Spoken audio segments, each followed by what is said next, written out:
আমি এই শাহরিয়ার সাহেবকে এই ভিডিওর মাধ্যমে চ্যালেঞ্জ না, চ্যালেঞ্জ বলে তো অন্যকে অনেকভাবে নেয়, আমি তাকে খুব পোলাইটলি তাকে আমি অনুরোধ করছি যে আপনার যত রকমের কথাবার্তা আছে, আপনি একজন এমন মানুষের সাথে আপনি বসেন না কেন যে মানুষটা আপনার সাথে কথা বলতে পারবে, মানুষও দেখুক, মানে দুধ আর পানি আলাদা হয়ে যাক, সাধারণ মানুষ মেনে নিবে।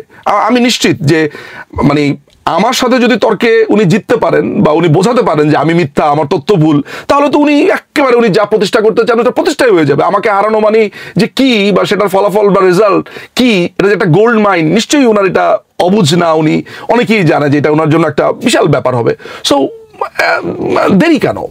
আমি উনাকে এই ভিডিওর মাধ্যমে আমি উনাকে স্বনির্বন্ধ অনুরোধ করছি যে ওনার যত রকমের থিওরি আছে, বঙ্গবন্ধু খারাপ, আমাদের সংবিধান ভারত লিখে দিয়েছে, আমাদের স্বাধীনতা হয় নাই, বঙ্গবন্ধু যেই আপনার অস্থায়ী যে আপনার সংবিধান যে ব্যবস্থা করেছিলেন সেটি তিনি শপথ নেওয়া ছাড়াই করেছেন, মুক্তিযুদ্ধই হয় নাই, তারপরে লিগ্যাল ফ্রেমওয়ার্ক অর্ডার, বিহারি গণহত্যা উনি যেটা দাবি করছেন, সমস্ত কিছু নিয়ে এবং সঞ্চালকও উনার পছন্দ মতো বা উনি দরকার হলে বলে দিবে যে সঞ্চালক উনাকে দরকার হলে সঞ্চালক সময় দিবে হচ্ছে 4 ঘন্টা, আমাকে 1 ঘন্টা, তাইলেও আমি রাজি আছি, কোনো সমস্যা নাই। মানে আমি শুধুমাত্র একটু অ্যান্সারগুলো তার মুখের উপরে দিতে চাই, আমি অপেক্ষা করব।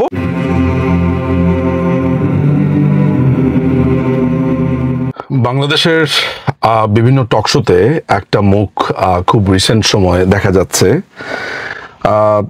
সেই ভদ্রলোকের নাম হচ্ছে SM শাহরিয়ার কবির। পেশাতে তিনি একজন আইনজীবী, যদ্দূর ইন্টারনেটের মাধ্যমে দেখতে পেয়েছি তিনি বাংলাদেশের সুপ্রিম কোর্টে প্র্যাকটিস করেন। মনে হচ্ছে যে জামাতি ইসলামী একদম পুরোপুরি একটা মিশনে নেমেছে তাকে কেন্দ্র করে, যে একে প্রত্যেকটা টকশোতে পাঠানোর জন্য বিভিন্ন আপনার টিভি হাউসগুলোতে প্রেশার আছে, এবং সেখানে গিয়ে তার কাজ হচ্ছে বাংলাদেশের মুক্তিযুদ্ধ, বঙ্গবন্ধু, বাংলাদেশের সমস্ত গৌরবের যে প্রাপ্তিগুলো সেগুলো সম্পর্কে ভয়ঙ্কর নোংরাতম কথা বলা। আমার মনে হয় না গত 54 বছরে বঙ্গবন্ধুকে নিয়ে যত রকমের সমালোচনা হয়েছে এরকম প্রকাশ্যে টিভিতে এসে কেউ বলছে বঙ্গবন্ধুকে বদমাশ, বঙ্গবন্ধুকে বিশ্বাসঘাতক, বঙ্গবন্ধুকে ভয়ঙ্কর রকমের উপাধি দেওয়া, তারপর আমাদের মুক্তিযুদ্ধ হচ্ছে একটা ভারতের যুদ্ধ, মুক্তিযুদ্ধ আসলে কোনো দরকারই ছিল না, মুক্তিযোদ্ধারা বরঞ্চ নাকি বিহারীদেরকে গণহত্যা চালিয়েছে, বঙ্গবন্ধু দেশে ফেরার পর বঙ্গবন্ধু নাকি আপনার রাষ্ট্রপতি হিসেবে তিনি শপথই নেননি, যেটার উত্তর অবশ্য আমি রিসেন্টলি দিয়েছি, আপনারা দেখেছেন। অর্থাৎ বঙ্গবন্ধু আপনার সমস্ত রকমের অপরাধ করেছে এবং রাষ্ট্রপতি হিসেবে শপথ না নিয়েই তিনি ক্যাবিনেট সিস্টেম চালু করেছেন, প্রধানমন্ত্রী হয়েছেন তিনি পরবর্তী সময়ে। আমাদের সংবিধান যে রচিত হয়েছে সেটির জন্য কোনো ইলেকশন হয়নি, তারপর আমাদের মুক্তিযুদ্ধ পুরো জিনিসটাই আসলে ছিল হচ্ছে ভারতের ষড়যন্ত্র। মানে সোজা কথা হচ্ছে যে মানে সবচাইতে চূড়ান্ত বাজে ফর্মে আপনি মুক্তিযুদ্ধকে যেভাবে শুনতে পারতেন, যদি আপনি পাকিস্তানিদের কাছে হেরে যেতেন তখন পাকিস্তানিদের মুখে যেই কথাটা শুনতে পারতেন, 54 বছর পর গত 5ই অগাস্টের পর জামাতিরা মনে করে নিয়েছে যে 16ই ডিসেম্বরে তাদের যে পরাজয়টা ছিল তাদের জয় হয়েছে, এবং তারা ওই সময় যা বলতো এখন সেই সব কথা বলে জাস্ট মনের ঝাল মিটিয়ে নিচ্ছে। কিন্তু আমার কথা হচ্ছে যে এই যে বাংলাদেশ আওয়ামী লীগের নেতাকর্মীরা, যেমন আমি একজন সামান্য সমর্থক কর্মী বাংলাদেশ আওয়ামী লীগের, আমি যেরকম ভাবে রিয়্যাক্ট করি বা বলি, আচ্ছা, বা আমাদের যারা ছেলেমেয়েরা আছে, যেমন আজকে দেখলাম আমি স্বপ্নীল এই শাহরিয়ারকে ফোন করে বেশ গালিগালাজ করেছে, তারপরে অনেক মানুষকেই দেখলাম আমি অনলাইনে কথাবার্তা বলছে, সবাই আওয়ামী লীগ ঘরানার, সবাই আওয়ামী লীগ পন্থী মানুষজনকে আমি দেখেছি। আচ্ছা, বাংলাদেশে মুক্তিযুদ্ধ কি শুধু বাংলাদেশ আওয়ামী লীগের একার? সাধারণ মানুষ কি এটাকে ওন করে না? সাধারণ মানুষ, ধরা যাক যে আওয়ামী লীগকে ভালোবাসতে হবে না, আওয়ামী লীগ করতেও হবে না, এমন কোনো দল বা নির্দলের কোনো মানুষ নাই যারা মুক্তিযুদ্ধকে ভালোবাসে, এইসব প্রত্যেকটা কথাতে আহত বোধ করে এবং তারা জবাব দেবার তাড়নাও বোধ করে? কই, দেখলাম না তো। তাহলে বছরের পর বছর যে আমাদেরকে বলা হয়েছে যে আমরাই চেতনার ব্যবসা করি, মুক্তিযুদ্ধকে আমরাই করায়ত্ত করে রেখেছি, তো আমরা ছাড়া তো এই মুক্তিযুদ্ধ তো এই অবস্থা হবে। এই যে আজকে যদি আমরা ক্ষমতাতে থাকতাম, তাহলে কি আমরা আসলে এরা কখনো গর্ত থেকেই তো মাথা বের করতো না। সেটা অবশ্য ভালো কথা না, গর্ত থেকে মাথা বের করার কারণে তো চেনা যায়, কিন্তু কথা হচ্ছে যে আমরা থাকা অবস্থাতে তো এইসব ন্যারেটিভগুলো আমরা বন্ধ করে দিয়েছি, এগুলো বলার কেউ দুঃসাহস দেখায়নি। তাহলে আমরা ছাড়া আপনারা যারা আওয়ামী লীগকে পছন্দ করেন না কিন্তু মুক্তিযুদ্ধের পক্ষের বলে দাবি করেন, তাদের ভূমিকা কি ছিল গত 1.5 বছর? আমার মনে হয় বাংলাদেশের মানুষের কাছে এটা স্পষ্ট হয়ে গেছে, আমরা ছাড়া বঙ্গবন্ধু, জাতীয় চার নেতা, মুক্তিযুদ্ধের ইতিহাস সমস্ত কিছুই অরক্ষিত। এতদিন আমাদের ব্যাপারে শুধুমাত্র প্রপাগান্ডা চালানো হয়েছে যে আমরা মুক্তিযুদ্ধকে করায়ত্ত করে রেখেছি, আমাদের বগলের নিচে নাকি রেখেছি। দেখুন, আমরা তো নেই। তাহলে আপনারা কেন পারলেন না? আপনারা কেন ব্যর্থ হলেন? আজকে যমুনা টেলিভিশনের এক ভদ্র মহিলা, যিনি একজন বিশিষ্ট লালবদর, ভয়ঙ্কর রকমের লালবদর, এই গত যে ষড়যন্ত্র হয়েছে জুলাই আগস্টে তার ভূমিকা অপরিসীম, নিকোল তার নাম, যমুনা টেলিভিশনের এক সাংবাদিক, তিনি আজকে একটি ভালো কাজ করেছেন, ভালো কাজকে অ্যাপ্রিসিয়েট করতে হবে। সেটা হচ্ছে যে এই শাহরিয়ারকে মুখের উপরে জবাব দিয়েছেন যে আপনি যে বঙ্গবন্ধুকে বিশ্বাসঘাতক বলেছেন, আমি এই স্বাধীন বাংলাদেশে এই যমুনা টিভিতে সেটির প্রতিবাদ জানিয়ে গেলাম। উনি ভয়ে ভয়েই প্রতিবাদ জানিয়ে গেছে। আসলে প্রতিবাদের থেকে অন্য কিছুই করা উচিত ছিল, ওনাকে বের করে দেওয়া উচিত ছিল, বা ওইখানে তার ওই জায়গাতে সে কথা বলবে না এই ধরনের একটা অবস্থান নেওয়া উচিত ছিল। কিন্তু শুধু নিকোল কেন, আমি তো দেখেছি যে এই যে আপনার এই শাহরিয়ারের সাথে তুষারকে আমি দেখেছি সেখানে বসে থাকে। তুষার নিজেকে অনেক বড় বিতার্কিক মনে করে। তুষারের সামনে যখন এই শাহরিয়ার বলছিল যে মুক্তিযুদ্ধ 1970 সালের ইলেকশন হয়েছে, এলএমওর কথা বলছে, এটা হচ্ছে legal framework order, LFO, legal framework order, আইয়ুবের ইয়াহিয়ার এলএফওর আন্ডারে আপনার ইলেকশনটা হয়েছে। অর্থাৎ একটা সুনির্দিষ্ট পাকিস্তানি জান্তা বাহিনী ওইসব একটা সুনির্দিষ্ট ছাঁচ দিয়েছে যে এই ভিত্তিতে আপনার ইলেকশনই ম্যানিফেস্টো হতে হবে। সেটা বাংলাদেশ আওয়ামী লীগও মেনে নিয়েছে, স্বাভাবিকভাবে স্ট্র্যাটেজিক্যাল, আপনারা বুঝতেই পারেন। অন্যান্য পার্টিগুলো মেনে তাদের ম্যানিফেস্টো দিয়েছে, ইলেকশন করেছে। শাহরিয়ার যখন টিভিতে বলছে যে এলএফও মেনে ইলেকশন হয়েছে, মুক্তিযুদ্ধের পরে এলএফও বজায় রাখেনি কেন? একটা মানুষ সেখানে উত্তর দিল না যে পাকিস্তানি আমলের ইয়াহিয়ার এলএফও, স্বাধীন বাংলাদেশে এলএফও মানার টাইম আছে। মানে প্রথম উত্তর, হ্যাঁ, তুষার সেখানে জিজ্ঞেস করেছিল এলএফওটা কবে দিয়েছিল, বলেছে 1970 সালের আগে। তখন তুষার বলছে আমি আমার উত্তর পেয়ে গেছি। উত্তর পেয়ে গেছি মানে কি?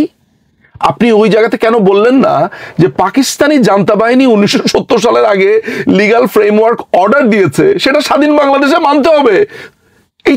এই কথাটা একটা লাইনই উত্তর হয়ে যায়। আচ্ছা, শাহরিয়ার যখন এদেরই সামনে যে আনিস আলমগীর, তারপর আজিজ সাহেব, ওনারা টকশোতে কথা বলছেন, তাদের সামনে যখন বিহারি গণহত্যার কথা বলছে যে বিহারিদেরকে মেরে ফেলেছে মুক্তিযোদ্ধারা এবং সেই কারণে 25শে মার্চ হয়েছে, একটা মানুষ সেখানে নাই।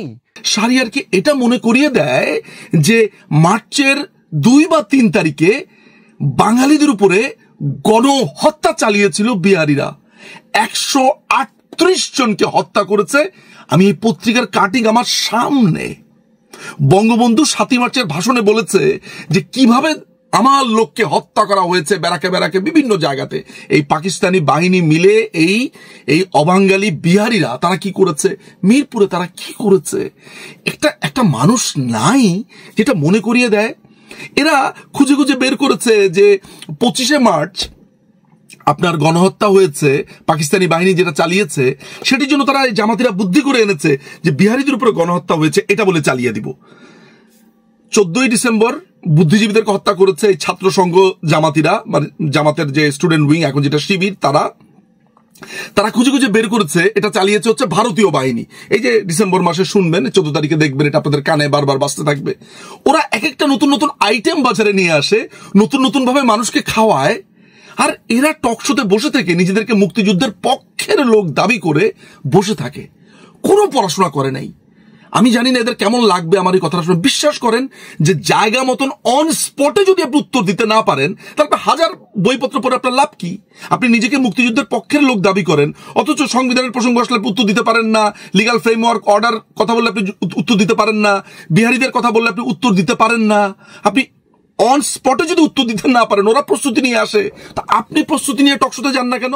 একটা মানুষ নাই যে বাংলাদেশে ওই আক্তার গুন্ডা, ওই যে মিরপুর কালশির যে মিরপুর ওই সাইডটাতে মিরপুরের যে বিহারি পল্লী ছিল, তারপরে হচ্ছে আক্তার গুন্ডার যারা সহযোগীরা আছে, আমি ওই মামলাটা যখন বের করব এই উত্তর দেওয়ার জন্য, তখন প্রত্যেকটা মানুষের নাম আমি বলে বলে দিব।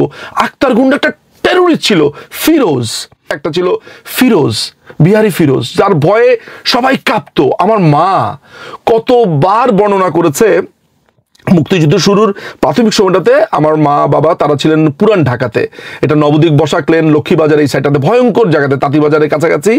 তারা ভয়ে আতঙ্কিত হয়ে থাকতো বিহারিদের জন্য। বিহারিরা যে গলায় লাল রঙের স্কার্ফ বাঁধতো, কেমন যেন একটা প্যান্ট পরতো, চোখে সানগ্লাস টানগ্লাস দিয়ে প্রতি বাসায় নক করতো যে সবাই ঠিক আছে কিনা, এটা চাঁদা চাইতো।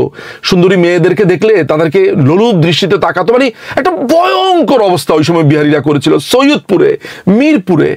হ্যাঁ, মানে এই যে একটা ভয়ঙ্কর টেরোরাইজ অবস্থা করেছে। আমি একটা গণহত্যার কথা এখানে বলি, আমার মনে হয় বলাটা দরকার এই জায়গাটাতে। সৈয়দপুর অঞ্চলে গোলাহাট গণহত্যা, এই গোলাহাট গণহত্যাতে এক ট্রেন ভর্তি মানুষকে মেরে ফেলল, প্রায় 447 জনকে অন স্পট খুন করে ফেলেছে বিহারিরা।